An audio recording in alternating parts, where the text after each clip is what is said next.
Hi, in this video we are going to cover the laws of treaty।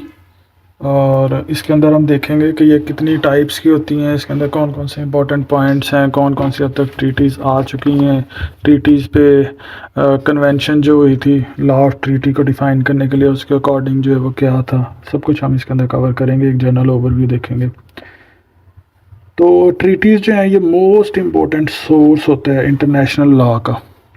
अपनी sovereignty को add कर देती है एक स्टेट जब किसी ट्रीटी के ऊपर साइन करती है। Commitment to the global legal for indefinite period, ये मोस्टली तो ट्रीटीज़ जो है ना वो इनडेफिनेट पीरियड तक होती हैं। ये डिपेंड करता है कि जब हमने ट्रीटी साइन की है उसके अंदर कोई टाइम फ्रेम उसके अंदर मेंशन किया था या नहीं, लेकिन मोस्टली ऐसे होता है कि वो इनडेफिनेट टाइम्स के लिए होती हैं। अब ट्रीटीज़ जो हैं वो दो तरह की होती हैं, बायलैटरल एंड मल्टीलैटरल। हम यहाँ पे जो ज़्यादा डिस्कस करेंगे वो मल्टीलैटरल करेंगे। बायलैटरल जो है ना वो दो कंट्रीज़ के बीच में जो वो ज़्यादातर ऐसे ही समझ लेंगे जिस तरह से कॉन्ट्रैक्ट होता है।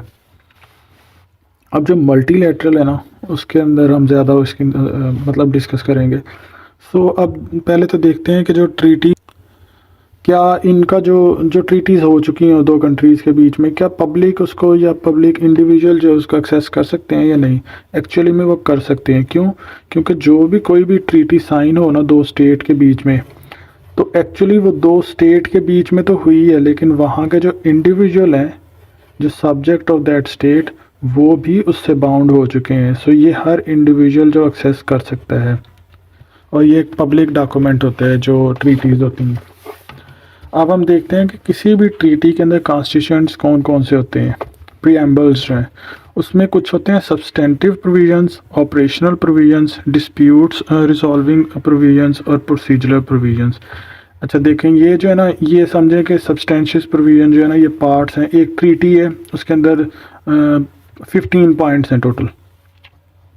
अब वो उसके बुनियादी पॉइंट्स हैं, ये हैं उसके सब्सटेंशियल प्रोविजंस। उसके बाद उसको ऑपरेट करना, फिर डिस्प्यूट रिजॉल्विंग प्रोविजन उसके अंदर कौन कौन सी ऐड की हैं। अब ये जो पॉइंट्स हैं ना 15, इनको इम्प्लीमेंट जब करेंगे, इम्प्लीमेंटेशन करना उसको बोलते हैं प्रोसीजरल प्रोविजन जो हैं वो मतलब ये 15 पॉइंट्स हैं। इसके अलावा 2-3 और भी ऐड होंगे जो कि इन 15 को इम्प्लीमेंट करवाने की बात करेंगे। सो वो जो होंगे ना वो होंगे प्रोसीजरल प्रोविजंस। ये अब चार जो है ना ये मिलके कॉन्स्टिट्यूएंट बनाते हैं एक ट्रीटी के।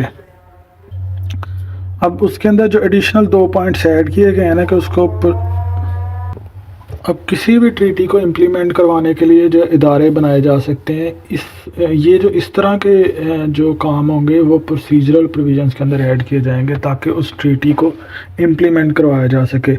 अब अगर मैं यहाँ पे एग्जांपल दूँ एनपीटी जो ट्रीटी है उसके बारे में, तो उसका जो आर्टिकल नंबर 1 है उसके अकॉर्डिंग है न्यूक्लियर स्टेट्स जो किसी भी नॉन न्यूक्लियर स्टेट्स को प्रोवाइड नहीं करेंगी न्यूक्लियर जो वेपन्स हैं, और इसी तरह से जो नॉन न्यूक्लियर स्टेट्स हैं वो किसी न्यूक्लियर स्टेट से नहीं लेंगी।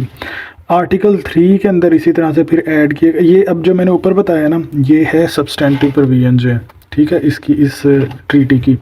लेकिन आर्टिकल 3 के अंदर मेंशन किया गया है कि इंटरनेशनल एटॉमिक एनर्जी एजेंसी के नाम से एक इदारा जो है वो बनाया हुआ है, तो वो जो है इसको इम्प्लीमेंट करेगा। तो वो ये अब जो इम्प्लीमेंट करवाने के लिए ये हैं प्रोसीजरल प्रोविजन जो हैं, ठीक है, ये कॉन्स्टिट्यूएंट्स होते हैं किसी भी ट्रीटी के। इसके बाद अब हर 5 साल के बाद मीटिंग होगी, उसके बाद विदड्रॉल करने का जो प्रोसीजरल प्रोविज़न होगा वो क्या होगा, ये भी प्रोसीजरल प्रोविज़न की एक पार्ट हो गया कि अगर विदड्रॉल कराना है तो उसका क्या मतलब होगा, मतलब उसको किस तरह से करेंगे, उसके कौन कौन से पॉइंट्स होंगे। सो ये एक एग्जांपल थी इसका एक्सप्लेन करने के लिए। अब जो वियना कन्वेंशन हुई थी ना उस on the laws of treaties, वो उसके अंदर जो है अक्सर जो क्वेश्चन जो मेनली पूछा जाता है कि नेम ऑफ जो ट्रीटीज़ हैं, क्योंकि अभी मैंने आपसे ये यहाँ पे बताते हुए भी ये सारी टर्म्स जो मोस्टली यूज़ किए हैं कि convention, treaty, protocol, agreement, declaration, accord, MUO, तो ये इस तरह की ये टर्म्स, ये सारी की सारी जो टर्म्स है ना ये लीगली तौर पे ट्रीटीज़ ही हैं। अगर दो इंडिविजुअल हैं, फ़र्ज़ करें एक इंडिविजुअल पाकिस्तान का एक इंडिविजुअल अफ़गानिस्तान का है, इन दोनों के बीच में जो है वो एक कॉन्ट्रैक्ट हुआ है, ये कॉन्ट्रैक्ट भी जो है वो ट्रीटी की हैसियत रखेगा, क्योंकि दो स्टेट्स के बीच में, दो स्टेट के इंडिविजुअल्स के बीच में हुआ है, और इंडिविजुअल जो है वो स्टेट के सब्जेक्ट होते हैं, और स्टेट के बीच में जो होना ये ट्रीटी होती है। ठीक है, सो ये मुआहिदा जो कॉन्ट्रैक्ट हुआ है ये भी ट्रीटी है लीगली तौर पे, सही है। सो ये नेम जो है वो डिफ़र कर सकते हैं थोड़े से, लेकिन अब इनको और किस तरह से हम पहचान किस तरह सकते हैं, वो इस तरह से है कि nomenclature has no bearing on the legal rights of the treaties. ये Vienna Convention of laws of treaty के अकॉर्डिंग ये बात है। अगर दो स्टेट के इंडिविजुअल के दरमियान खतूत पर भी एग्रीमेंट हो जाए तो भी वो ट्रीटी ही कंसीडर होती है। प्रोटोकॉल क्या होता है, ये जो है थोड़ा सा इसके अंदर डिफरेंट है कि जिस तरह से ट्रीटी है ना, अगर कोई साइन हो गई है ट्रीटी के लिए, फिर दोबारा से एक मीटिंग हुई है, अब ट्रीटी साइन होने के बाद जो फिर अगली एक मीटिंग हुई है, ये जो मीटिंग्स के अंदर जो चेंजेस होती हैं ना, अमेंडमेंट्स होती हैं, उनको हम प्रोटोकॉल बोलते हैं। अगर किसी ट्रीटी में अमेंड करना हो तो अमेंडमेंट प्रोटोकॉल बोलते हैं उसको। ठीक है, ये इसको डिफर हम कर सकते हैं। और अगर मैं यहाँ पे एक और चीज़ बताऊँ कि कन्वेंशन, ट्रीटी और इसको फ़र्क को, कि सबसे पहले एक कन्वेंशन को कॉल करते हैं कि गैदरिंग होती है, वहाँ पे ट्रीटी साइंड होती है। अब जब ट्रीटी साइंड हो गई है ना, उसके बाद जब मिलेंगे तो वो जो प्रोटोकॉल तब यूज़ होगा जब उसके अंदर कोई अमेंडमेंट्स करनी होंगी ट्रीटी के अंदर। लेकिन लीगली ये जो है ना, ये सारी की सारी सेम है, लीगल राइट्स हैं वो ट्रीटी के सेम रहते हैं। अब इसके बाद अब हम देखते हैं कि स्पॉन्सर ऑफ ट्रीटीज़ जो है क्या होता है। वो होता है जिस तरह से अब क्राइम रेट जो है वो अगर उसको कंट्रोल करना है तो यूनाइटेड नेशन अगर कोई इदारा बना दे कि वो इसको जो वो कंट्रोल करेगा, वो अब डिफरेंट जो है ना ऑर्गेनाइजेशंस उनके साथ मिल के जो वो करे, तो वो जो इदारा बनाया है ना यूनाइटेड नेशन की जनरल असम्बली ने, वो इदारा उस प्रॉब्लम को कंट्रोल करने के लिए, लाइक क्राइम को, क्लाइमेट चेंज को, जो अगर इनके इदारे बने हुए हैं वो फिर स्पॉन्सर करेगा। ये स्पॉन्सर्स होते हैं ट्रीटीज़ के। अब जो इम्पॉर्टेंट चीज़ें हैं ना ट्रीटी के अंदर, जो बहुत ज़्यादा पेपर्स में भी पूछी जाती हैं, वो हैं रेटिफिकेशन, सिग्नेचर, रेटिफिकेशन, एक्सेशन, फिर आगे जो मैं और भी बताता हूँ। किसी भी ट्रीटी को जब साइन कर लेना तो इसका मतलब होता है कि हम इसके बारे में सोचेंगे। इसका मतलब ये नहीं है कि हम इसको फॉलो कर रहे हैं, सिर्फ सोचेंगे अगर उसको सिर्फ सिग्नेचर कर दिया जाए। और फिर जो रेटिफाई होता है ना, वो होता है कि जब साइन करने के बाद जो है वो रेटिफिकेशन अगर करे, मतलब वहाँ की पार्लियामेंट, सेनेट, कैबिनेट, लोकसभा जो है वो अगर इस तरह की करे तो वो रेटिफिकेशन हो जाती है। यानी पहले सिग्नेचर, फिर जो है वो रेटिफिकेशन होती है। अब रेटिफिकेशन और एक्सेशन ये दोनों जो है वो कन्फ्यूजन क्रिएट करते हैं यहाँ पे कि रेटिफिकेशन क्या है और एक्सेशन क्या है। तो पहले तो होगा सिग्नेचर कि हम इस ट्रीटी के बारे में सोचेंगे। एंट्री ऑफ फोर्स से पहले साइन तो रेटिफिकेशन, और एंट्री ऑफ फोर्स के बाद जो वो साइन हो तो एक्सेशन। अब इसको मैं अगर समझाऊं तो जिस तरह से आप फ़र्ज़ करें ये एक ट्रीटी है, इसकी डेट जो है वो फाइनल की गई है कि ये 2 नवंबर 2018 को जो है ना इसके ऊपर सिग्नेचर आपने करने हैं। तो इसके ऊपर सिग्नेचर हो गए तो आपने वो जो है, मतलब आपने सिग्नेचर कर लिया, उसके बाद अपनी पार्लियामेंट से जो है वो रेटिफाई करवा लिया, और 2 नवंबर को तो ये आपने रेटिफिकेशन करवाई है। और अगर आपने 2 नवंबर के बाद जो है उसके ऊपर जो है दोबारा उसके ऊपर साइन किए और फिर उसके बारे में मतलब डिसाइड किया अपनी पार्लियामेंट के अंदर, तो फिर वो होगा एक्सेशन। ठीक है, अब हम देखते हैं कि सिग्नेचर कर कौन सकता है। सिग्नेचर जो है वो ऑफिशियल रिप्रेजेंटेटिव कर सकते हैं, लेकिन जो रेटिफिकेशन करेंगे ना वो सेनेट कर सकती है यूएसए के अंदर, कैबिनेट कर सकती है पाकिस्तान के अंदर, और लोकसभा कर सकती है इंडिया के अंदर। हर मुल्क का ये डिफरेंट होता है, ये रेटिफिकेशन या एक्सेशन, ये बात डिपेंड करता है कि आपने डेट से पहले किया या बाद में किया। और सिग्नेचर जो है वो किसी भी मुल्क का ट्रीटी के बारे में जस्ट सोचना होता है, रेटिफिकेशन जो उसका मान लेना होता है।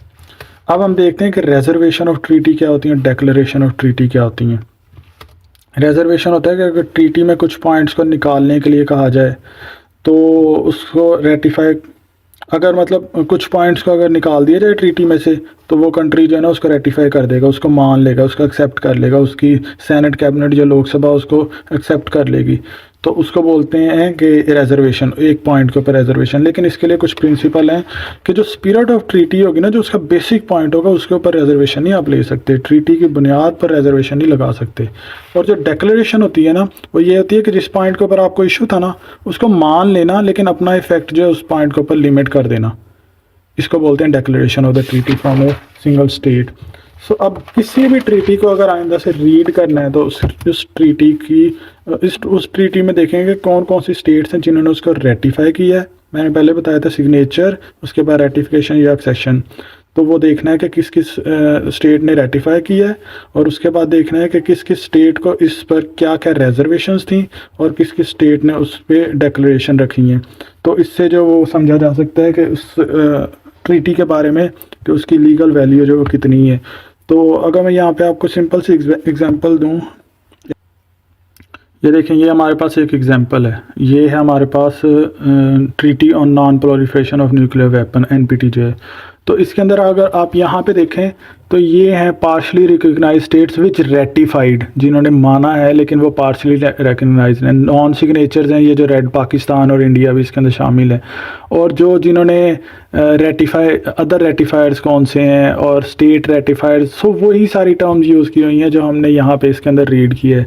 सो इस तरह से आप ये समझ सकते हैं कि ये जो बेसिक टर्म्स है, अगर इनको आपने अंडरस्टैंड कर लिए तो आप ट्रीटीज़ के बारे में जो है वो किसी भी ट्रीटी को जब रीड करेंगे उसके बारे में ये वाली टर्म्स देखेंगे कि उसके ऊपर कौन कौन से स्टेट्स हैं जिन्होंने रेटिफाई किया है, किन को कौन कौन से इसके ऊपर इश्यूज़ थे। सो ये था एक जनरल सा overview about treaties. Thanks for watching this video. Please subscribe my YouTube channel.